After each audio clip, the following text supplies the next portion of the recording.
नमस्कार दोस्तों, मैं हूं ममता तिवारी और आप सभी का स्वागत करती हूं मेरे चैनल ममताज वे में। कैसे हैं आप सब? तो ये बताने के लिए कमेंट बॉक्स में श्री हरि विष्णु जरूर लिखिए।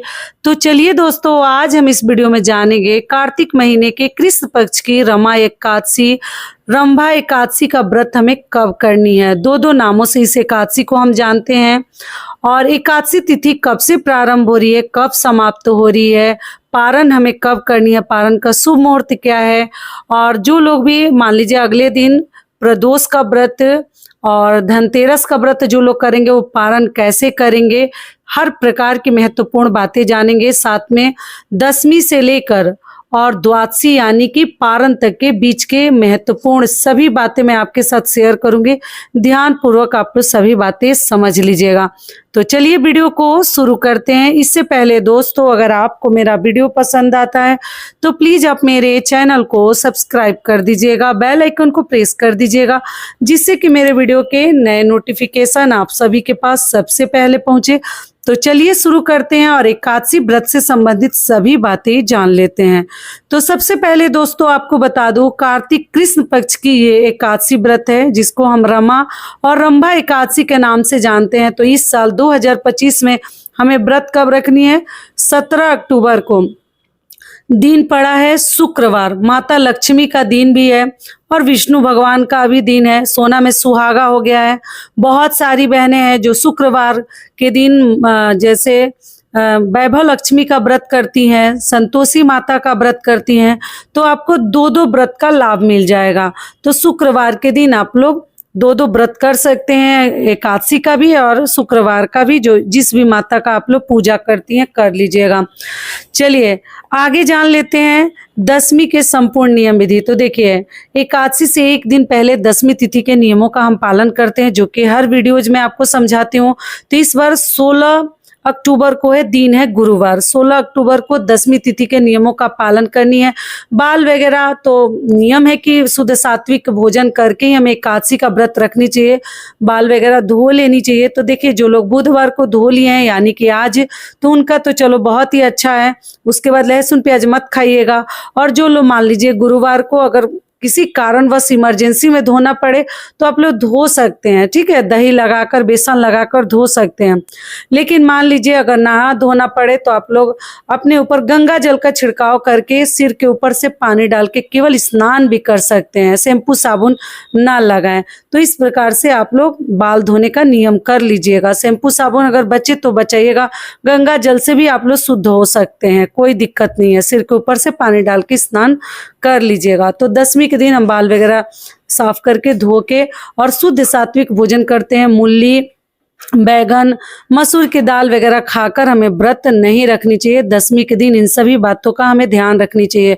और गुरुवार का दिन है, तो जो लोग गुरुवार का व्रत रखते हैं तो उनके लिए दो दो और साथ में एकादशी का भी हो जाएगा। तो देख लीजिएगा अपने शारीरिक क्षमता को ध्यान में रखते हुए, क्योंकि गुरुवार को भी विष्णु भगवान का व्रत रखें, फिर मतलब यानी 16 तारीख को, फिर 17 को भी व्रत रखो। तो अपना हेल्थ पहले आप लोग देख लीजिएगा, उसके अनुसार कार्य कीजिएगा। फिर उसके अगले दिन प्रदोष व्रत पड़ जा रहा है, लगातार व्रत है, तो आप लोग कोई ना कोई व्रत स्किप भी कर सकते हैं। और अपनी शारीरिक क्षमता को देखकर अगर आपका मन हो रहा है, इच्छा हो रही है, तो तीनों व्रत कर सकते हैं। जो लोग मान लीजिए गुरुवार का भी करते हैं, शुक्रवार के दिन एकादशी या शुक्रवार का कोई व्रत करते हैं, और शनिवार के दिन तो आपको मालूम ही है प्रदोष व्रत है और धनतेरस है। तो आप लोग देख के डिसीजन लीजिएगा, ठीक है, समझा दी ये भी। चलिए अब आगे जान लेते हैं व्रत के दिन। तो देखिए, पहले तो दशमी के दिन आप लोग दिन में चावल वगैरह खा सकते हैं, रात्रि में मत खाइएगा। और सूर्यास्त के बाद भी आप लोग जो इच्छा हो खा सकते हैं, चावल छोड़कर। लहसुन प्याज मत खाइएगा दशमी के दिन, यानी कि 16 अक्टूबर को। चलिए अब व्रत के दिन हमें क्या करनी है, तो सुबह सवेरे जल्द आप लोग उठ जाइएगा।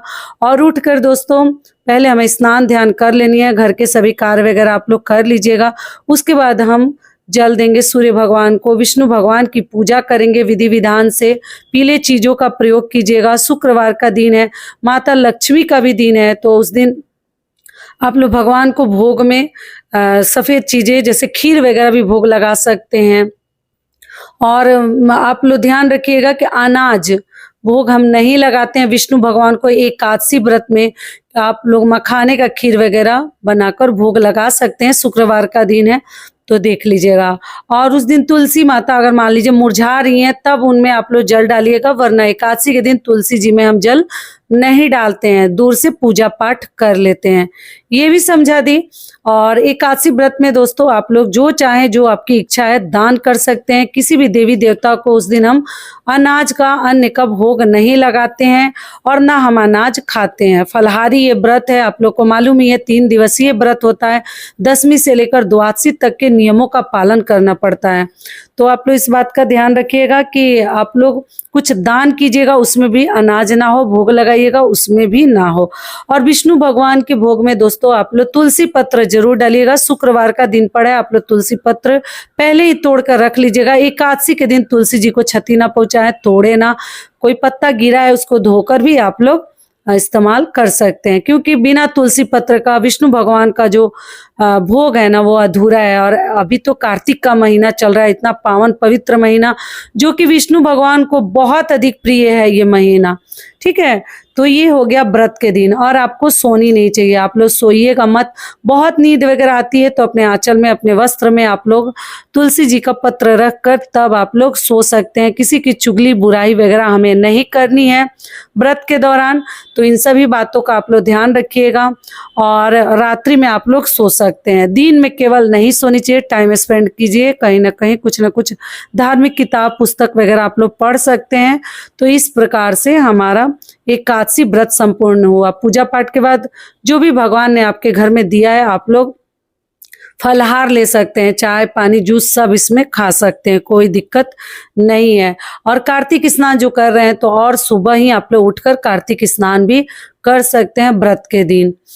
ये हो गया। अब चलिए पारण के दिन। तो दोस्तों पारण के दिन भी ठीक उसी प्रकार से हमें सुबह सवेरे उठ जानी है, उठकर अपने दैनिक कार्य करके, स्नान ध्यान करके और फिर पूजा पाठ हमें भगवान की कर लेनी है। और सबसे पहले देखिए, भोजन बना है तो भी, नहीं बना है तो भी, अगर आपको प्रदोष का व्रत रखना है तो भी, प्रदोष या धनतेरस का, या देख लीजिएगा जो दोनों व्रत रखते हैं, तो अगर रखना है तो आप लोग तुलसी पत्र और गंगा जल मुख में डाल के व्रत रखना है तो भी, नहीं रखना है तो भी जरूर आप लोग अपना पारण का नियम शुभ मुहूर्त में कर लीजिएगा। क्योंकि एक द्वादशी के दिन है, एक बार ही भोजन किया जाता है। तो आप पहले शुभ मुहूर्त में गंगा जल तुलसी पत्र से पारण कर लीजिएगा। उसके बाद आप थोड़ा देर से भी, मतलब देरी से भी पारण करेंगे तो कोई दिक्कत नहीं है।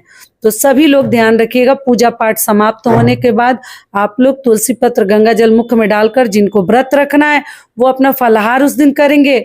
और जिन्हें मान लीजिए पारण करनी है, आप लोग मान लीजिए व्रत रखना है, किसी को अगर सेंधा नमक वगैरह आप लोग खाते हैं तो खाकर पारण कीजिएगा। चावल वगैरह मत खाइएगा, अपना देख लीजिएगा आप लोग किस विधि से करना चाहते हैं। और धनतेरस की पूजा आप लोग पूछे हैं दीदी मतलब बिन खाए, तो देखिए कई वीडियोज में बता चुकी हूँ कि ऐसा कोई नियम नहीं है कि हमें उपवास रखकर धनतेरस की पूजा करनी है। आप शुद्ध सात्विक भोजन करके भी और शाम को वस्त्र बदल के भी आप लोग धनतेरस की पूजा कर सकते हैं। और आप लोगों की इच्छा है तो आप लोग व्रत रख के भी कर सकते हैं। टोटल आपकी इच्छा के ऊपर है, लेकिन ऐसा कुछ नियम नहीं है। और धनतेरस के लिए पूजा विधि के लिए मैं वीडियो डिटेल में डाल चुकी हूँ, चैनल पे आप लोग चेकआउट कीजिएगा। ये हो गया।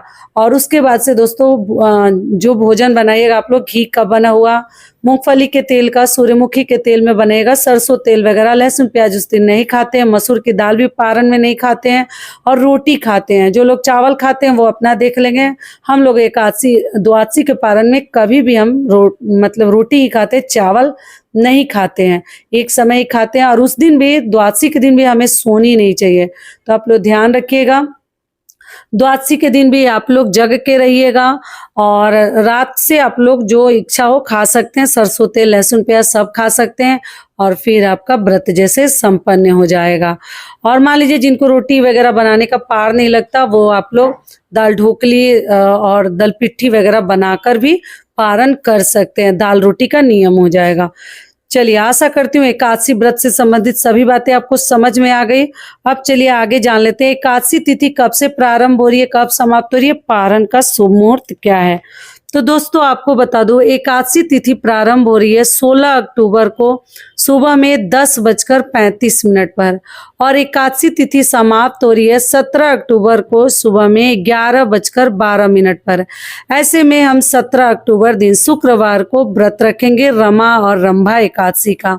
चलिए पारण का शुभ मुहूर्त आपको बता दूं, तो देखिए पारण हम करेंगे 18 अक्टूबर दिन शनिवार को सुबह 6:22 से लेकर सुबह 8:45 तक आप लोग पारण कर सकते हैं।